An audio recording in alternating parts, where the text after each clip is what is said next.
সুপ্রিয় শিক্ষার্থীরা, আশা করি সবাই ভালো আছো।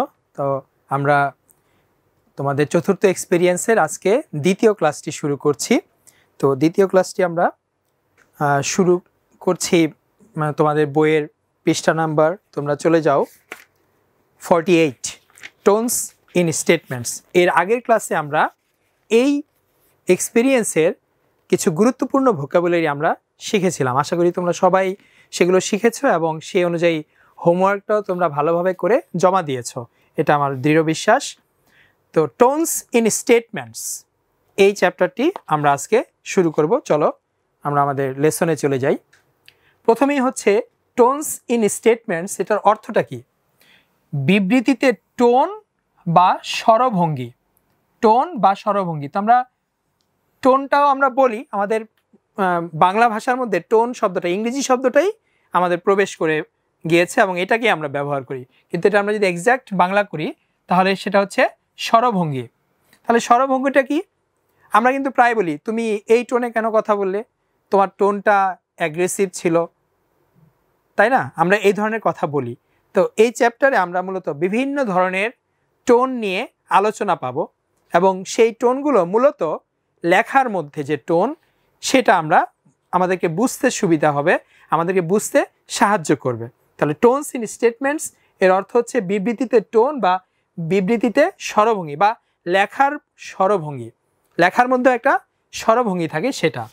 তো আমাদের 4.1.1 এখানে বলেছে তোমাদের মধ্য থেকে কেউ একজন এই ইনস্ট্রাকশনটা একটু জোরে পড়ো। ওকে, ভেরি গুড। এবার আমি পড়ছি।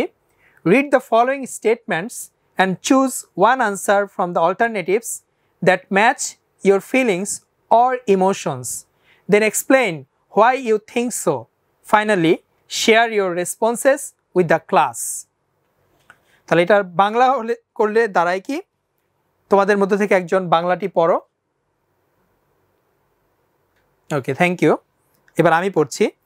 নিম্নলিখিত বক্তব্যগুলো পড়ো এবং তোমার অনুভূতি অথবা আবেগের সাথে মেলে এমন বিকল্পগুলো থেকে একটি বক্তব্য বেছে নাও।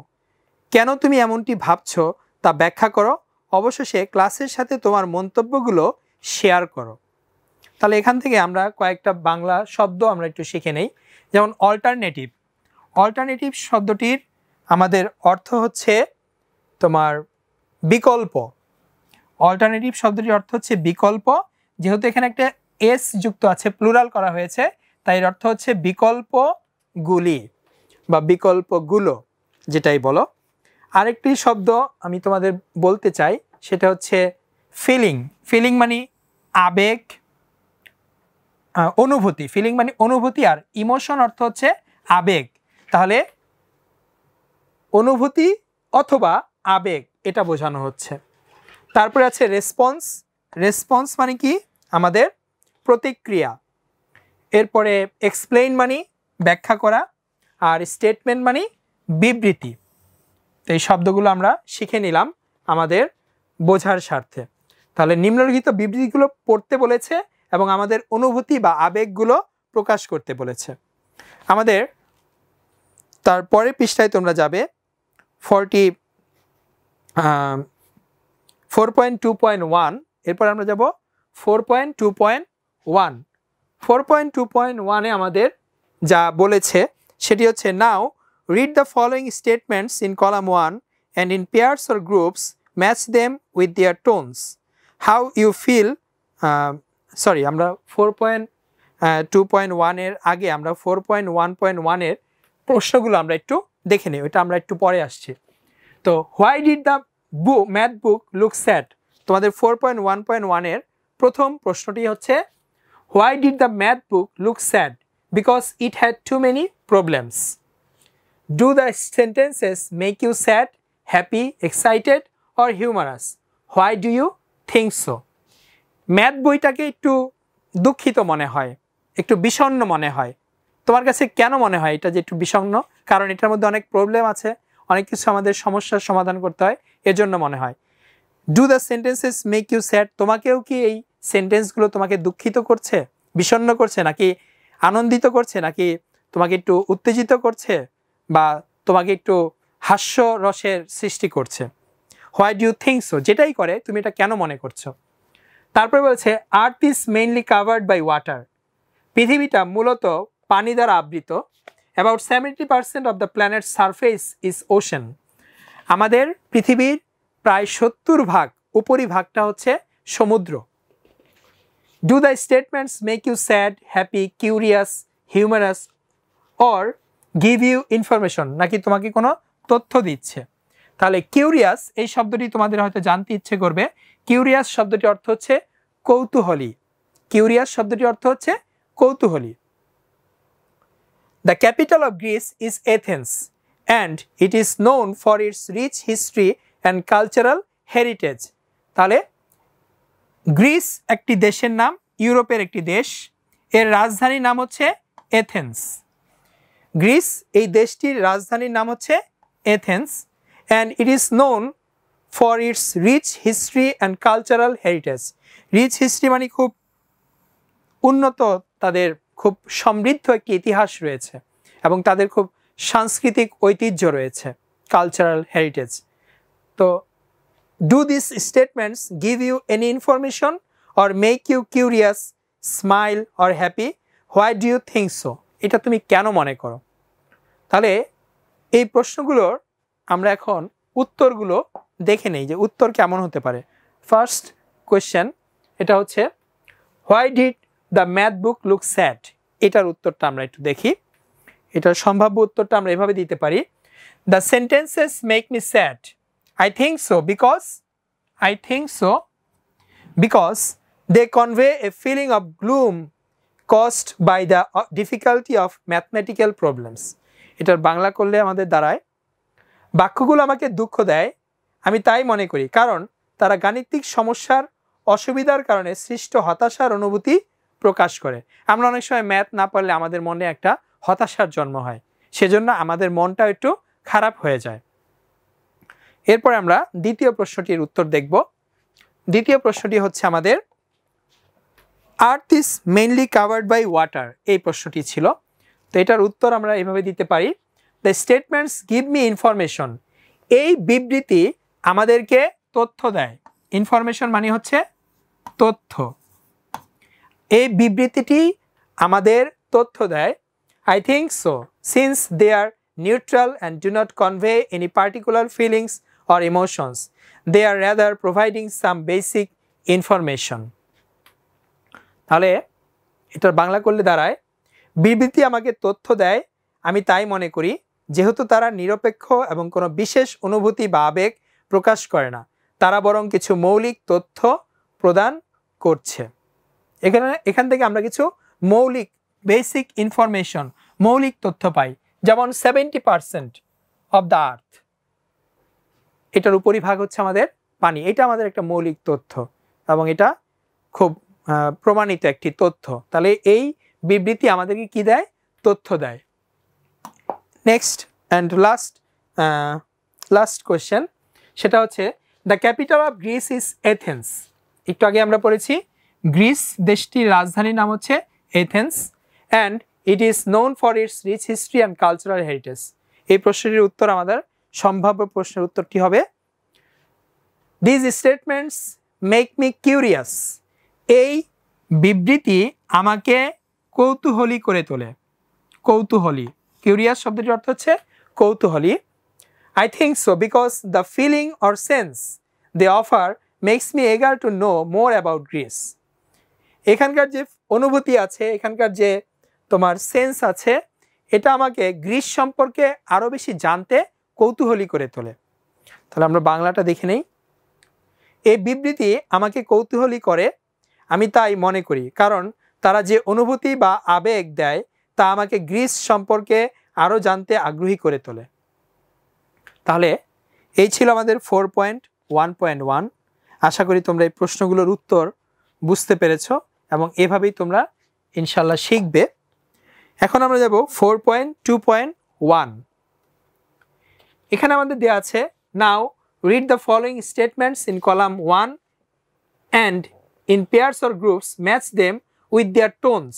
তাদের টোন অনুযায়ী কলাম 2 এর সাথে আমাদের মিলাতে হবে। তাহলে এটা আমরা আরেকটু বড় করে দেখি তোমাদের হয়তো এখানে দেখতে একটু অসুবিধা হচ্ছে। আচ্ছা, সেখানে যাওয়ার আগে তোমরা সবাই পেজ নাম্বার 49-এ যাও।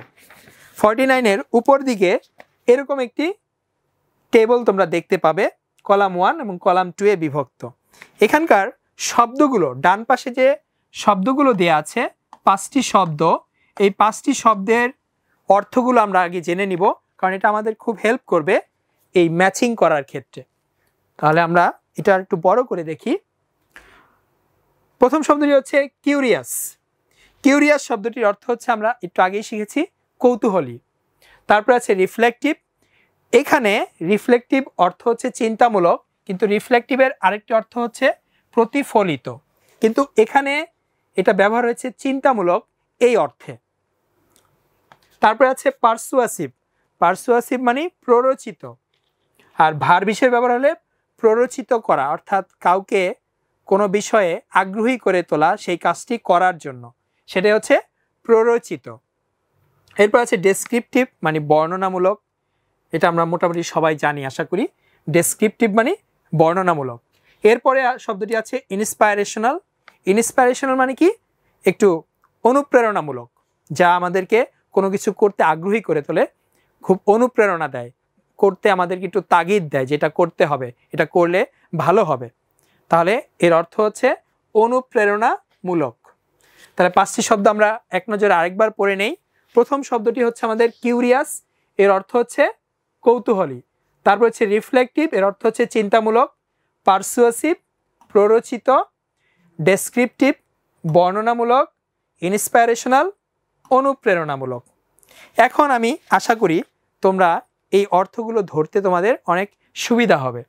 তো চলো আমরা এখন কলাম 1-এর সাথে কলাম 2 ম্যাচ করি। আশা করি তোমরা দেখতে পাচ্ছ। না দেখতে যদি একদম স্পষ্ট না হয়, তোমরা বই থেকে 49 পেজ থেকে তোমরা ফলো করতে পারো। প্রথমে আমাদের হচ্ছে the fluffy white clouds floated in the bright blue sky. তাহলে এখন আমাদের প্রথম সব কথাটি হচ্ছে, কৌতূহল হচ্ছে ফ্লাপি, এই শব্দটির অর্থ কি? এই শব্দটির অর্থ হচ্ছে নরম, তুলতুলে, খুব নরম, তুলার মতো, তুলতুলে। ক্লাউডগুলো দেখতে কিন্তু তুলার মতোই মনে হয়, তাই না?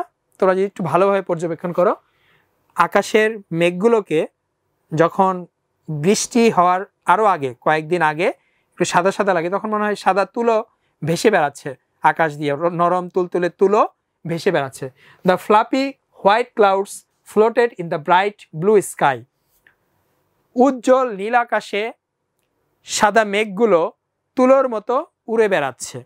তাহলে এটা কি ধরনের শব্দকে মিন করছে? এখানে আমাদের 5টি শব্দ আছে, কিউরিয়াস, রিফ্লেকটিভ, পারসুয়েসিভ, ডেসক্রিপটিভ, ইন্সপাইরেশনাল। তোমাদের মধ্যে থেকে একজন ট্রাই করো। তাহলে প্রথম বর্ণনাটি আমাদের কি হতে পারে? আমাদের প্রথম বর্ণনাটি হতে পারে বর্ণনামূলক। তাহলে এটা আমাদের কয় নাম্বার হলো? এই যে ডেসক্রিপটিভ, এটার নাম্বার হচ্ছে আমাদের 4।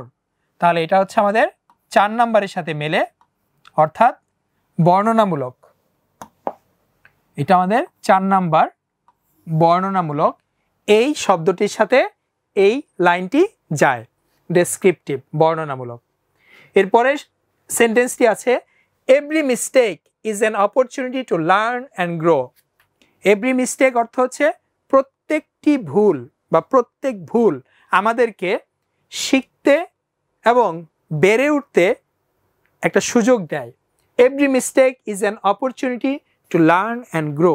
প্রত্যেকটি ভুলই শেখার জন্য এবং বড় হওয়ার জন্য একটি সুযোগ সৃষ্টি করে দেয় আমাদেরকে। তাহলে এটা মূলত আমাদের কি? এটা হচ্ছে আমাদের অনুপ্রেরণামূলক একটি বাক্য। এই বাক্যটির টোন হচ্ছে অনুপ্রেরণামূলক। তাহলে অনুপ্রেরণামূলক কোনটি হবে? এই যে ইন্সপাইরেশনাল, নাম্বার 5। এটা হচ্ছে আমাদের নাম্বার 5, ইন্সপাইরেশনাল, অনুপ্রেরণামূলক। তাহলে আমরা এখান থেকে মূলত বাক্যগুলোর টোন বোঝার চেষ্টা করছি। Number 3, I wonder why some plants have different colored flowers. Wonder মানে বিস্মিত হওয়া, অবাক হয়ে যাওয়া। আমার অবাক লাগে, why some plants have different colored flowers. কেন বিভিন্ন কিছু গাছের ফুলগুলো বিভিন্ন রকমের হয়। এটা একটু অবাক করার মতো বিস্ময় জায়গা নিয়ে একটা বিষয়। তাহলে এখানে আমাকে কি দিচ্ছে? আমাকে একটু কৌতূহলী করে তুলছে। এখানকার টোনটা হচ্ছে একটু কৌতূহলী করে তোলা। তাহলে এখানে আমার হবে কৌতূহলী। এটা আমার কয় নাম্বার? এটা হচ্ছে আমার নাম্বার 1, কিউরিয়াস। এটা হচ্ছে আমার নাম্বার 1, কিউরিয়াস। এই টোনে আমার এই সেন্টেন্সটা লেখা, কৌতূহলী। I wonder why some plants have different coloured flowers. কেন কিছু গাছের ফুলগুলো বিভিন্ন রকমের হয়? তাহলে এটা আমাকে একটু কৌতূহলী করে তুলছে। তাহলে এটার টোনটা হচ্ছে কৌতূহলী, আমার ইংরেজিটা হচ্ছে curious. Next, joining a club or extracurricular activity can help you develop new skills and make friends. Joining a club, কোনো একটি ক্লাবে যোগদান করা, or extracurricular activity can help you, তোমাকে সাহায্য করতে পারে, develop new skills and make friends. Develop new skill মানে কি? নতুন দক্ষতা অর্জন করার জন্য বা উন্নতি করার জন্য, and make friends, এবং বন্ধু তৈরি করতে। তাহলে বন্ধু তৈরি করতে কে সাহায্য করবে? এই যে কোনো একটা ক্লাবে তুমি যদি জয়েন করো, অথবা তোমার মধ্যে যদি এক্সট্রা কারিকুলার অ্যাক্টিভিটির অভ্যাস থাকে। এখন এক্সট্রা কারিকুলার অ্যাক্টিভিটি একটু উদাহরণের মাধ্যমে তোমাদের যদি কারো কৌতূহল থাকে এর অর্থ কি আমি মেটানোর চেষ্টা করছি। এক্সট্রা কারিকুলার অ্যাক্টিভিটি যেমন ধরো ডিবেট কম্পিটিশন, এটা হতে পারে, খেলাধুলা, তারপর আবৃত্তি চর্চা করা, নাটক দলের সাথে নাটক মঞ্চায়ন করা। এইসব জায়গায় গেলে তুমি প্রচুর মানুষের সাথে মিশবে, তোমার অনেক বন্ধুবান্ধব তৈরি হবে, এবং তোমার এখান থেকে স্কিল যেমন ডেভেলপ করবে, পাশাপাশি তোমার বন্ধুত্ব তৈরি হবে। তাহলে এটা আমার কি ধরনের টোনে কথা বলা হচ্ছে? এই লেখাটা কোন টোনে আছে তোমরা একটু বলার চেষ্টা করো। এটা হবে আমার পারসুয়াসিভ, প্ররোচিত। এটা আমার কয় নাম্বার? এই যে পারসুয়াসিভ, প্ররোচিত। এটা আমার হচ্ছে 3 নাম্বার অপশনটা। তাহলে এই টোনটা হচ্ছে আমার পারসুয়াসিভ। কারণ তুমি যখন এই কথাটি শুনবে তখন কিন্তু ক্লাবে জয়েন করার বিষয়ে তোমার মধ্যে একটা আগ্রহ তৈরি হবে। তোমাকে এই সেন্টেন্সটি তোমাকে ক্লাবে জয়েন করতে তোমাকে উদ্বুদ্ধ করবে, তোমাকে অনুপ্রেরণা দিবে। তাহলে এটা একটা প্ররোচিত বিষয়, পারসুয়াসিভ এই সেন্টেন্সটা।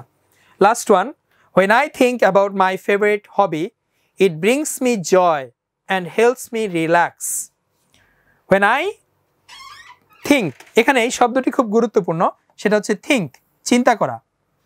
এই think, চিন্তা করাটি হচ্ছে কি আমার, এটা আমার যেই শব্দটি হবে সেটি ধরার জন্য এটি একটি বলতে পারো একটা টেকনিক এই শব্দটির মাধ্যমে। তাহলে আমার শব্দটি হচ্ছে রিফ্লেক্টিভ।